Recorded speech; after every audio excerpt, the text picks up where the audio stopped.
Boa tarde. No programa de hoje, vamos refletir sobre a formação do pensamento pedagógico no Brasil. Nosso ponto de partida é o livro História das Ideias Pedagógicas, de Moacir Gadotti, mais especificamente sobre o capítulo 15, que é o pensamento pedagógico brasileiro. Lá o autor destaca que o pensamento ele só começou a ganhar autonomia com o desenvolvimento das teorias da Escola Nova. Quase que até o final do século XIX, nosso pensamento pedagógico foi dominado pela tradição católica. Foi graças ao pensamento iluminista trazido lá da Europa por intelectuais e estudantes de formação laica, positivista, liberal, que a teoria da educação brasileira pôde dar os seus primeiros passos. E agora, para aprofundar essa discussão, nossa apresentadora Alana vai estar dialogando com alguns especialistas da área da educação. Boa tarde, Alana. Boa tarde, Thaís. Boa tarde a todos. Como a nossa colega Thaís bem falou, hoje eu vou estar aqui dialogando com 3 especialistas na área da educação sobre o pensamento pedagógico brasileiro. E vamos iniciar nossa conversa com a Rafaela, Emanuel e Gibson, que são especialistas na área da educação. Estamos aqui para discutir sobre o pensamento pedagógico brasileiro do livro de Histórias das Ideias Pedagógicas de Moacir Gadotti. Esperamos trazer informações interessantes e ajudar nosso público a entender melhor o assunto. Vamos começar? Boa tarde. Boa tarde. Boa tarde. Boa tarde. Como surgiu o pensamento pedagógico brasileiro? Interessante a pergunta. Ora veja, Alana, o pensamento pedagógico brasileiro, para nós entendermos ele, é preciso nós fazermos uma avaliação sobre a fundamentação teórica que originou esse pensamento. Então aí nós vamos logo observar que na sua fundamentação ele tem o pensamento liberal e o progressista. O que é importante também lembrar é que, desde o período do Brasil Império, já se tinha esse desejo em mudar esse sistema de educação dentro do Brasil.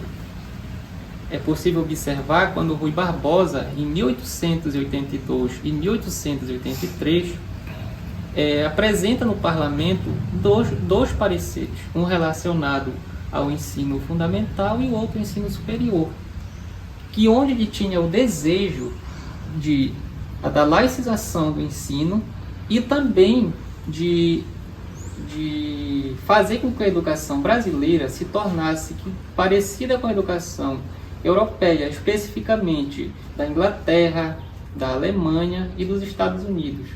O que é importante também nós lembrarmos é que esses países são países protestantes, que foram, de certa forma, atingido diretamente com a reforma de Lutero, porque esses países protestantes, com essas reformas que foram feitas, tiveram avanço na educação e também na ciência.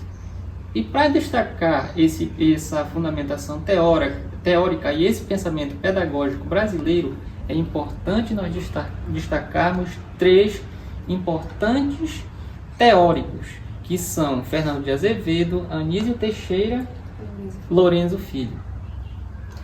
Bom, pegando esse... Boa tarde, primeiramente. Boa tarde, apresentadora, aos queridos colegas especialistas.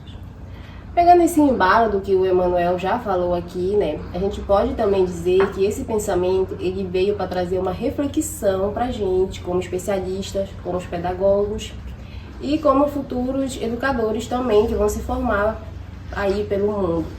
Ele veio trazer essa reflexão crítica de que esse pensamento ele tem base teórica em disputas políticas, em projetos que foram desenvolvidos ao longo do processo histórico, né, de desenvolvimento do Brasil.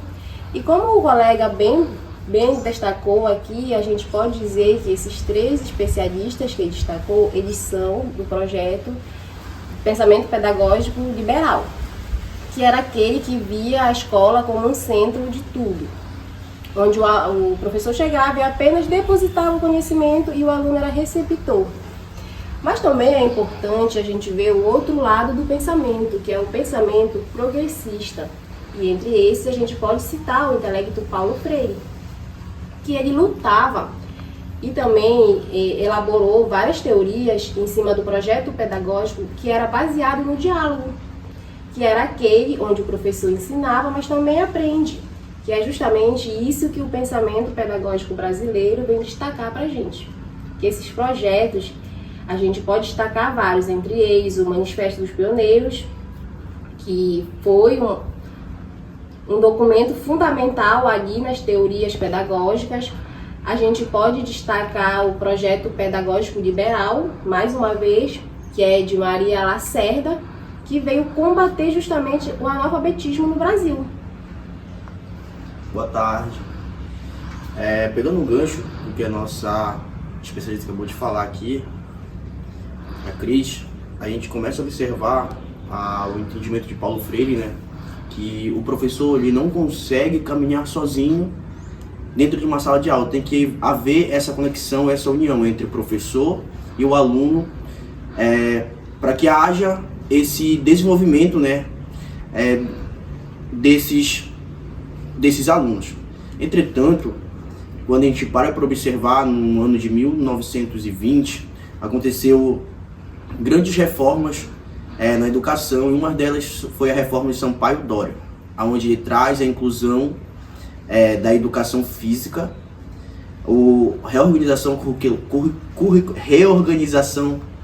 ele traz a inclusão da educação física, a reorganização curricular e a redução da carga horária, onde a carga horária era de 5 a 6 horas por dia, para reduzir para 2 horas. Como podemos diferenciar as tendências liberais e progressistas da educação? Bom, como já foi abordado aqui pelos caros colegas, a gente sabe que as tendências liberais, elas eram aquelas mais conservadoras, onde o Estado, o governo em si, era o centro de tudo. Ou seja, o aluno ele era um mero reprodutor. O liberal ele veio justamente para isso, para criar essa sociedade mais vigiante ali, que a gente pode dizer que trabalhava a educação em cima de que o governo achava que deveria ser ensinado. Estava apenas criando alunos para uma sociedade conservadora. O progressista, ele já é justamente isso, ao oposto, que vem criticar, questionar e elaborar, podemos dizer, futuros cidadãos pensadores, que são esses que podem mudar a sociedade em que vivemos, podem trabalhar diretamente a educação como forma de transformar esse sistema político atualmente em que vivemos. Mais uma vez, a colega especialista Cris falou muito bem em relação, conceitualizou, na verdade, em relação ao pensamento progressista e ao pensamento liberal. Mas o que é importante, na minha visão, vale ressaltar que não cabe a nós fazermos uma posição aqui em relação a esses pensamentos. Eu acredito que é preciso fazer uma conciliação desses pensamentos, pegar elementos que achamos que seja positivo do pensamento progressista e elementos que sejam positivos para a educação do pensamento liberal e aplicar no ambiente escolar. Eu acredito que isso que vai fazer a diferença na nossa educação, ao invés de idealizarmos uma concepção filosófica. Bom, por que reconstruir a sociedade pela reconstrução da educação? Bom, Alan, como já foi debatido aqui por nós, especialistas, a gente sabe que vive em um país de desigualdade. Não só um país, mas um mundo.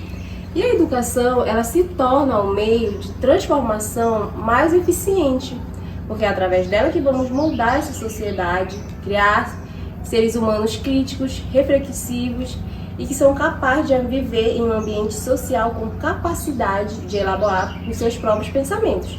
Podemos dizer não ser humanos que serão guiados pelas opiniões alheias.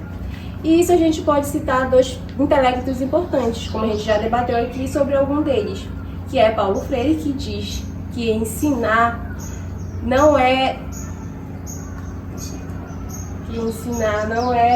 Transferir conhecimento. Que ensinar não é transferir conhecimento. Muito obrigada, especialista, por ter feito me lembrar.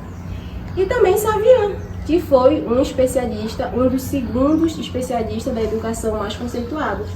E podemos dizer, não nas palavras específicas deles, mas na nossa, que não há uma educação sem uma luta por uma classe social. Então eles trabalham muito em cima da educação, que usa a escola para mudar essa sociedade cheia de desigualdade em que a gente habita. Então é possível sim reconstruir essa sociedade que a gente vive hoje, elaborando métodos, conhecimentos, não só conhecimentos, mas práticas também educacionais, que visam essa desigualdade em que vivemos. Sabe as palavras da especialista? Quando se fala em relação à educação, existem diversas concepções em relação a isso. E uma palavra muito interessante que foi falado pela colega é a questão de formar cidadãos críticos. Eu acredito que esse que é o papel da educação, de transformar a sociedade. Porém, essa educação ela não pode ser politizada.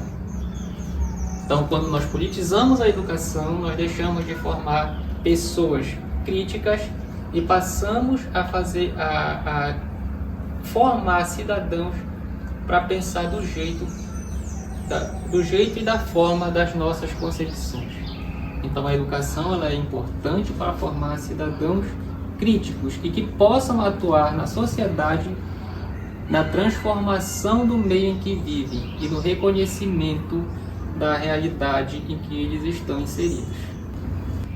Falar sobre a educação, existem 2 pontos muito importantes que eu quero falar para vocês, que é a economia e o social. São 2 pontos importantes que a nossa colega especialista acabou de dizer, que é sobre a desigualdade, onde muitos alunos, falando geograficamente, eles não têm muitas das vezes os mesmos direitos, as mesmas opções, uma qualidade de vida boa, né, para tentar se desenvolver.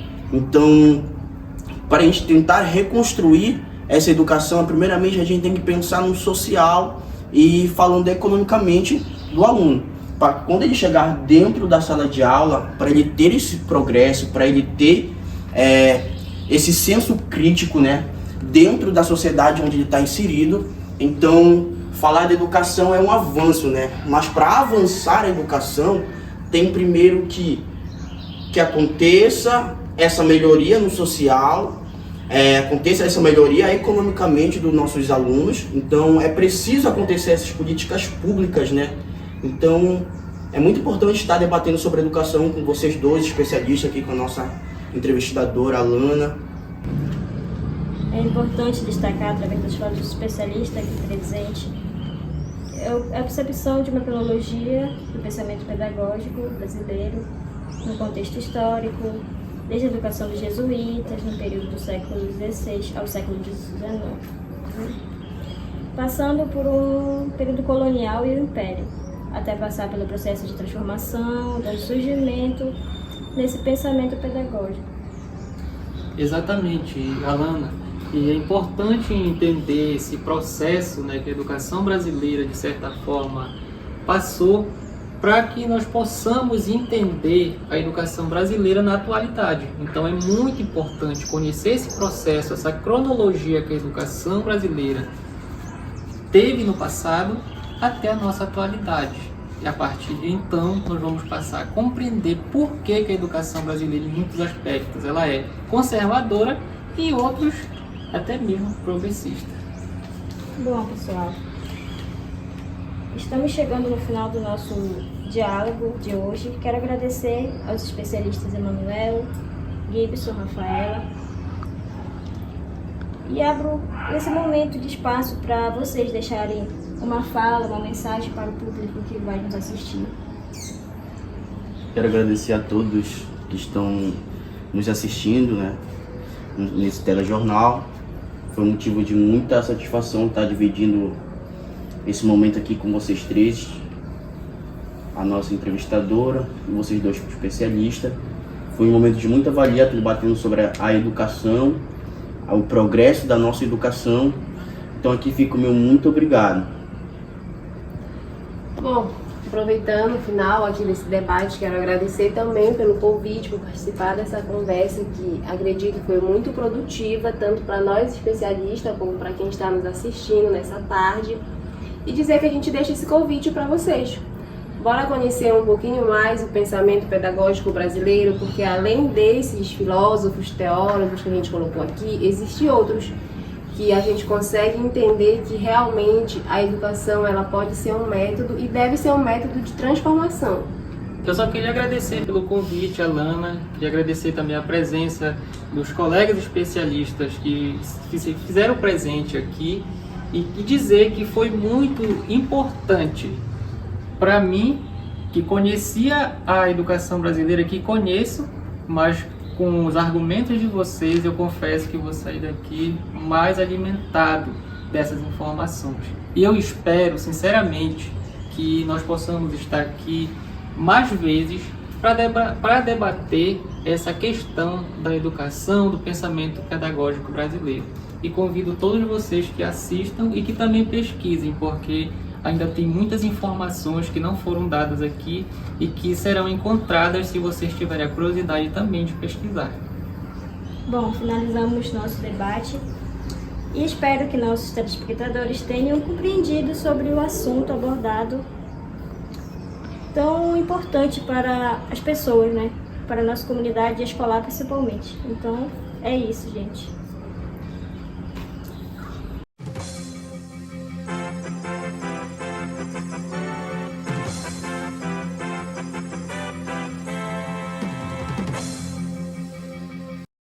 Boa tarde, estamos aqui hoje com um dos maiores pensadores no mundo, o professor Paulo Freire. Professor, é uma honra tê-lo conosco. Vou começar com uma pergunta. O que é para você educar?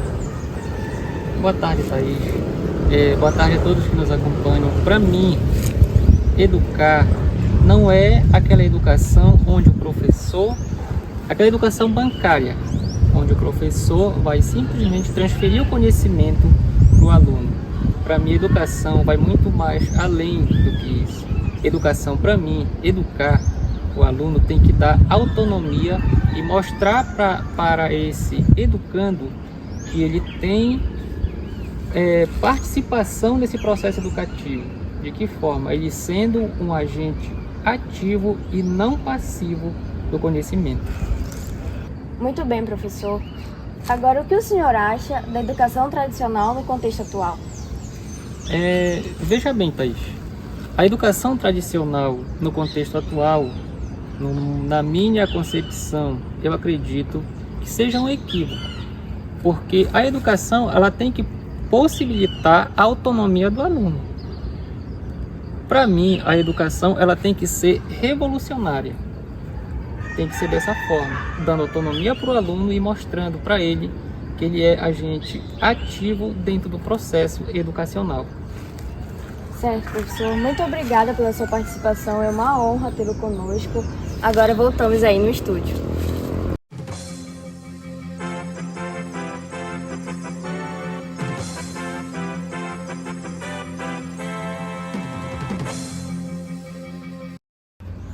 Então, como podemos perceber, o pensamento pedagógico brasileiro tem na sua fundamentação duas concepções pedagógicas, que é a progressista e a liberal. A educação no Brasil sempre foi usada para favorecer a elite no poder, de um modo geral, enquanto o povo esteve e continua sem o acesso total ao conhecimento. Atualmente, ainda se vê essa desigualdade no contexto educacional. E esse é o Jornal de História, e ele fica por aqui. Esse foi o trabalho da Turma de História 2024 do Campus Cametá, de Oeiras do Pará, ministrada pelo professor Dr. Ivo Pereira da Silva, e conta com os discentes Thaís Helena, Alana Correia, Rafaela Cristina, Manuel de Lima e Gibson Carneiro.